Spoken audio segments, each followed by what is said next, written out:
malam teman-teman, kembali lagi di Gerbang Misteri bersama saya Nana. Malam ini saya tidak sendiri, saya bersama Bapak Yono, host Gerbang Misteri. Selamat malam Bapak. Ya, selamat malam. Pertama-tama Bapak, mungkin tujuan atau alasan Bapak pertama memilih untuk membuat channel Gerbang Misteri ini apa?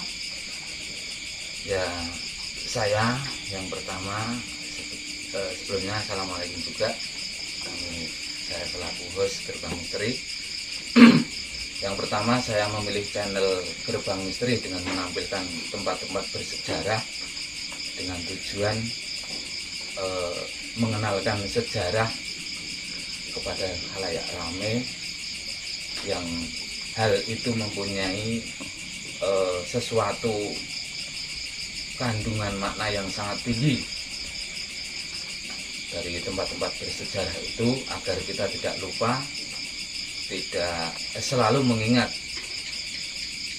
petilasan-petilasan orang dulu, orang yang lebih tua dari kita, yang intinya simbah-simbah dulu, yang mereka pun dulu memang bersusah payah untuk mencapai hal yang mungkin mereka inginkan. Jadi kami memang memilih seperti itu biar masyarakat tahu tempat-tempat bersejarah yang harus kita kenang, yang intinya kalau kita tidak ada simbah dulu mungkin kita ya tidak akan ada di sini untuk mengenang para mungkin pahlawan bisa, dari kerajaan-kerajaan juga bisa, dari orang-orang yang dahulu yang selalu melakukan sesuatu dengan penuh arti ataupun tuntunan orang hidup. Begitu Mbak Nana. Untuk tempat-tempatnya nih Pak, biasanya Bapak nyari sendiri atau mungkin ada tim yang udah mencari tempat-tempat untuk vlog berikutnya gitu atau gimana? Itu kita kumpulkan dari teman-teman. Mungkin teman-teman ada informasi dari teman-teman juga, ini kebetulan dari teman-teman ada informasi, ada usulan, misalnya mau di sana ada tempat apa, di sini. Nah, kita langsung terjun ke lapangan, cari intinya sesepuh ataupun juru kunci, ataupun juga intinya yang mengelola di situ, dengan tujuan kenapa kok kita memilih narasumber di situ, nggak sembarang narasumber, karena narasumber di situ paling tidak tahu tentang sejarah, walaupun turun temurun paling tidak, mungkin maksud saya turun temurun gini Mbak Nana, ada salah satu makam yang dulunya memang abdi dalamnya mungkin dari kerabat yang meninggal itu sendiri, saking lamanya mbah itu sudah meninggal, akhirnya anaknya yang meneruskan. Itu kan berarti kan ceritanya ada sedikit yang tidak persis dengan itu, tapi paling tidak kita punya gambaran di situ, kita tahu makam siapa yang dimakamkan di situ dulu sebagai apa. Jadi kita bisa masyarakat bisa tahu sejarah, jadi tidak punah begitu saja gitu Mbak Nana. Berarti konten ini tidak asal langsung dari sumbernya gitu ya, jadi tidak asal dari Bapak sendiri, tapi sudah ada dari sumbernya ya, yang memang dijamin bahwa kebenaran dari sumber itu tersebut. Ya, itu kan memang apa ya Mbak, kita memang mau menampilkan suatu video untuk mengubah sejarah, itu kan kita nggak asal-asalan juga. Kalau dari yang sejarah terutama, jujur walaupun saya host di sini, mungkin selain saya pun juga nggak mau menceritakan tentang sejarah di suatu tempat apabila dia tidak benar-benar tahu, takutnya salah atau gimana. Tapi dengan melibatkan narasumber yang membersihkan di situ ataupun di situ sebagai juru kunci, paling tidak juru kunci itu sendiri tahu sejarah di situ itu makamnya siapa, seluk-beluknya dari sejarah yang ada di tempat itu, otomatis juru kunci tahu sejarah dari itu, tahu semua, paling tidak bisa mendekati ataupun kira-kira seperti itu ceritanya gitu. Kan kalau saya lihat nih Pak di video itu kan Bapak nggak sendiri, ya, ada partnernya. Nah itu dia bertugasnya sebagai apa? kan saya lihat di beberapa video itu kan pasti nanti selain ada narasumbernya ada satu orang lagi. Oh nah itu iya. tugasnya Ya Mbak Nana. Jadi gini Mbak Nana. Untuk di gerbang misteri itu yang pertama kita menelusuri sejarah-sejarah petilasan-petilasan atau makam. Nah, di tempat-tempat seperti itu udah otomatis ada barang-barang atau makhluk-makhluk astral. Nah itu kita jaga-jaga seperti itu Mbak Nana. Kita juga membawa sesepuh untuk melindungi kita. Jangan-jangan ataupun nanti takut kalau ada dari makhluk yang intinya makhluk halus lah. Ya, makhluk halus itu yang mau mengganggu kita bisa dianu sama sesepuh kita. Kita juga membawa sesepuh sendiri, dari tim juga membawa sesepuh sendiri agar bisa menetralisir tempat di mana kita mau ambil wudhu itu Mbak. jadi semuanya udah di-prepare ya Pak ya? Ya, jadi insya Allah aman. Aman insya Allah. Jadi itu tadi yang saya pengenkan biar semua dari khalayak ramai itu biar ngerti sejarah, biar tahu sejarah, biar tidak melupakan orang dahulu. Karena orang dahulu itu menciptakan sesuatu itu penuh arti, seperti tadi saya ngomong bahwa itu tembang itu Mbak Nana, tembang itu diciptakan sebetulnya menurut saya Mbak, sebetulnya itu orang dulu itu sudah kenal dengan agama Islam, cuman mungkin lebih komplitnya belum komplit lah, ibaratnya belum komplit, tapi dengan adanya agama Islam sudah komplit. Contoh gambaran yang pertama itu orang dulu menciptakan Mas Kumambang, tembang yang Mas Kumambang, tembang bikinnya Mas Kumambang itu kan berarti artinya kan masih ngambang dalam diri itu, berarti kan nyawa-nyawa itu masih ngambang di mungkin di langit atau apa masih ngambang. Akhirnya turun ke manusia. Setelah turun ke manusia diciptakan oleh Yang Maha Kuasa, hamil. Habis itu terus muncul tembang mijil. Mijil itu lahir. Setelah mijil jadi anak kecil, jadi ditimang-timang sama ibunya. Nah, orang Jawa dulu mengikuti atau melanjutkan dengan tembang kinanti. Kinanti itu namanya kalau Jawanya sangonono, kalau bahasa Indonesia kinanti itu berikanlah. Nah itu berikanlah. Di situ di tembang kinanti itu banyak sekali hal-hal kebaikan. Di situ isinya hal-hal kebaikan. Jadi artinya bahwa dalam keadaan waktu bayi itu berilah kebaikan, berilah ajaran-ajaran yang baik yang selalu biar besok besarnya jadi orang yang bisa diharapkan. Habis itu terus muncul tembang Asmorondono. Ya, ketika muncul tembang Sinom. Jadi ketika sudah bayi menciptakan tembang kinanti, habis itu orang Jawa menciptakan tembang Sinom. Nah, Sinom itu sudah waktunya anak bayi itu tadi menjadi anak muda. Sinom itu namanya Jawanya nom, tapi bahasa Indonesianya sudah sebagai anak muda. Nah itu masalahnya kenapa pas waktu bayi sampai anak muda dikasih tembang kinanti, karena pas waktu anak muda sulit. Biasanya kalau kita menasihati anak muda kan sulit. Nah itu jangan sampai nanti anak muda itu sudah dewasa akhirnya kenal atau diciptakan atau muncul tembang dari orang Jawa dulu, tembang Asmorondono. Jadi sudah waktunya pemuda itu mengenal asmara, sudah waktunya mengenal cinta sama lawan jenis. Akhirnya anak muda dulu, akhirnya terus menciptakan tembang gambuh. Gambuh itu sudah jumbuh, ibaratnya sudah waktunya, sudah tiba saatnya anak muda itu sudah sampai umurnya untuk berpasangan.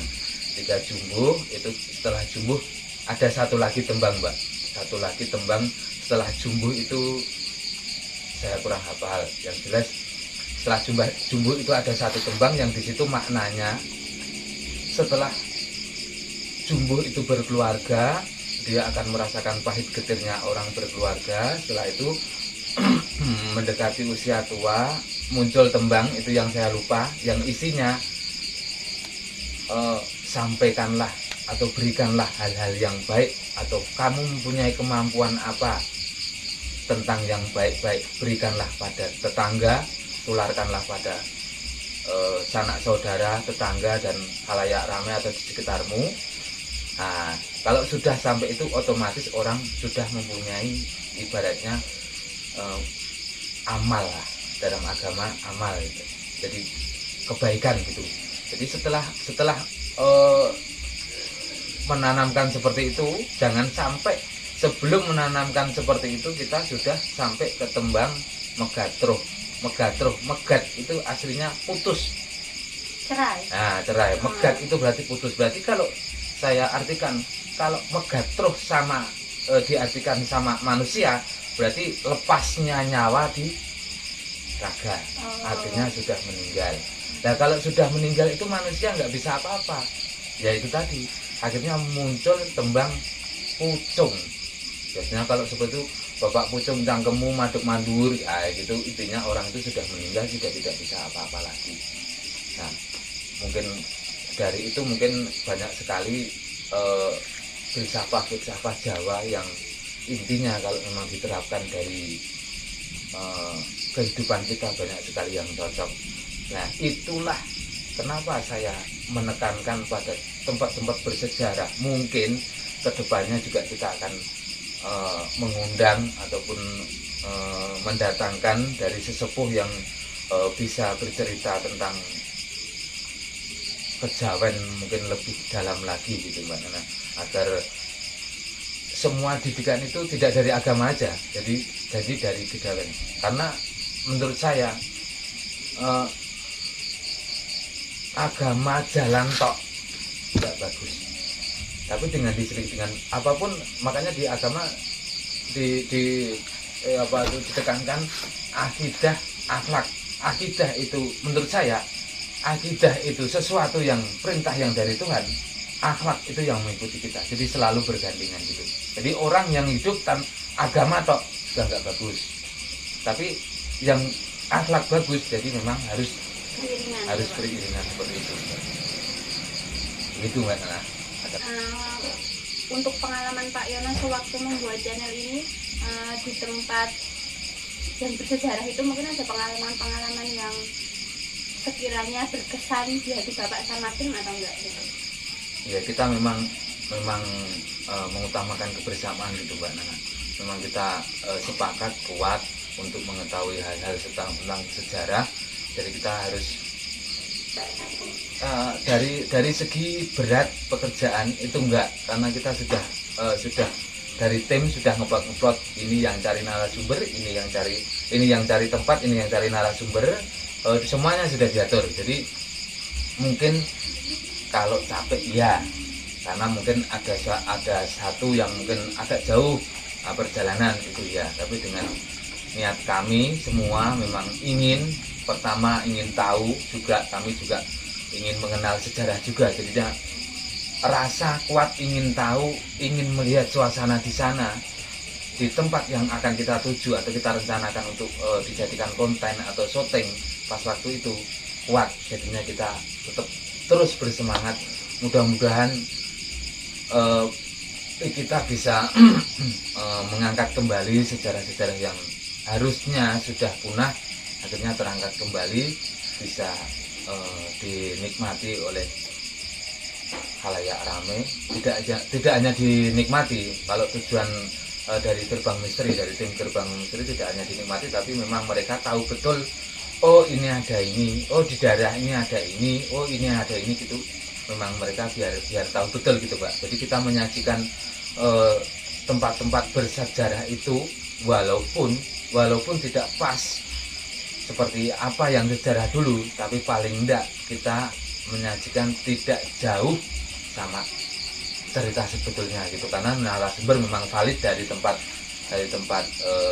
yang kita tuju gitu Pak. Nah, jadi kita harus cari narasumber, karena itu memang orang yang kita pikir lebih tahu sejarah di situ daripada kita itu. Tapi pernah nggak sudah datang nih ke tempat yang memang sudah dituju tapi tidak boleh dilakukan atau di-shoot untuk beberapa tempat gitu, pernah nggak Pak? Atau mungkin boleh untuk semuanya di-shoot atau gimana gitu? Ya. Atau mungkin ada tempat-tempat yang sakral tidak boleh atau gimana? Itu pernah nggak? Ya pernah Mbak. Jadi pas waktu kita ke satu tempat, di suatu tempat mungkin dari pengalaman kita memang ini Mbak, misalnya kita bertamu, otomatis kita harus mengikuti aturan di situ. Jadi dimanapun kita bertamu kita harus mengikuti aturan di situ. Seperti di Kembang Lampir Mbak, di Kembang Lampir itu adalah tempat turunnya Wahyu Kraton. Jadi kita di tempat lokasi itu nggak boleh ngesut Mbak, nggak boleh ambil video, nggak boleh. Kalau di luarnya boleh. Jadi di dalam kita nggak boleh. Padahal di dalam itu mungkin kalau kita bisa menyajikan gambar itu kepada pemirsa semuanya, mungkin alangkah apa ya, ibaratnya alangkah indahnya, alangkah sangat kita menghayati tempat itu khususnya. Kita sangat menghayati sekali bahwa kenapa kok Wahyu ataupun kenapa orang dulu memilih tempat itu sebagai tempat untuk bersemedi dan segala macam, itu mungkin dari segi tempat juga jadi pemikiran orang dulu Mbak. Jadi tempatnya memang strategis. Di situ kelihatannya, menurut saya Mbak, kelihatannya kanan kirinya angker, sangat angker karena banyak pohon-pohon besar. Tapi memang sayangnya kita nggak boleh ngesut, dan bagaimanapun kita juga harus mengikuti aturan di tempat kita syuting gitu Mbak, di tempat kita ambil gambar itu. Kalau saya lihat kan ini kebanyakan syutingnya itu di daerah Jawa ya Pak, ya. Khususnya di Jogja ya. Mungkin ada planning ke depan Pak, mau di luar Jawa, khususnya di luar Jawa Tengah gitu, ya. Atau memang mau diselesaikan dulu yang di Jawa? Ya intinya memang tujuan kami kita selesaikan dulu sejarah apa yang ada di Jawa, dengan harapan kita bisa keluar dari Jawa, itu pun juga tidak lepas dari tempat-tempat bersejarah. Harus tempat-tempat bersejarah yang ada maknanya, tidak cuma angker tok, tapi memang ada tempat bersejarah di situ. Jadi intinya kita memang keluar Mbak, tapi sebelum, insya Allah ini teman-teman, ini sebelum dari Jogja sendiri selesai, kita urutkan satu-satu biar Mbak, biar apa, urut gitu, nggak meloncat-meloncat gitu, gitu Mbak.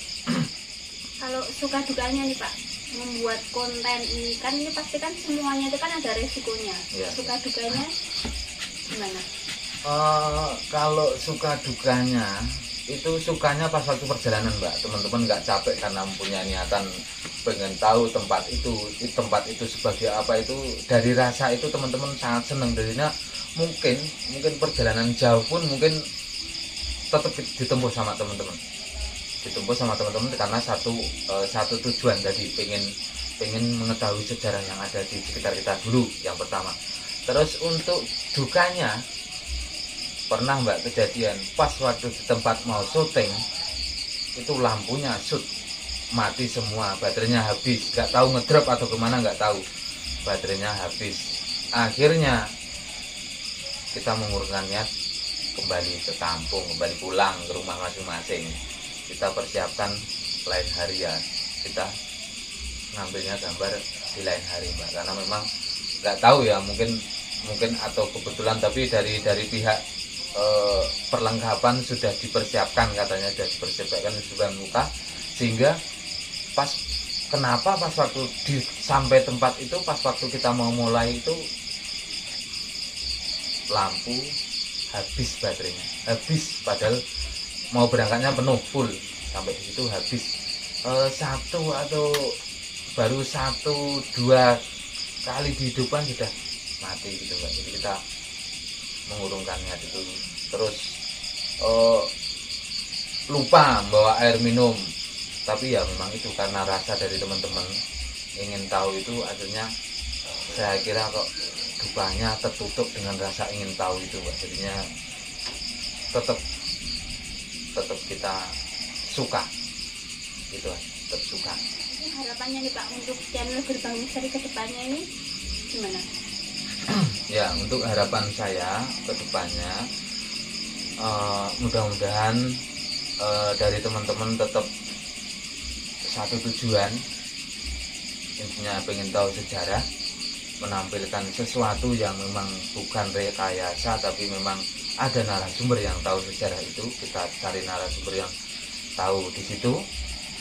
Terus tentu saja kami tetap butuh sekali dukungan dari pemerintah, butuh sekali. Saya butuh sekali dukungan dari teman-teman dari Khalayak Ramit juga. Tanpa dukungan panjenengan sedoyo mungkin kita nggak bisa menampilkan ataupun nggak bisa melanjutkan untuk video selanjutnya.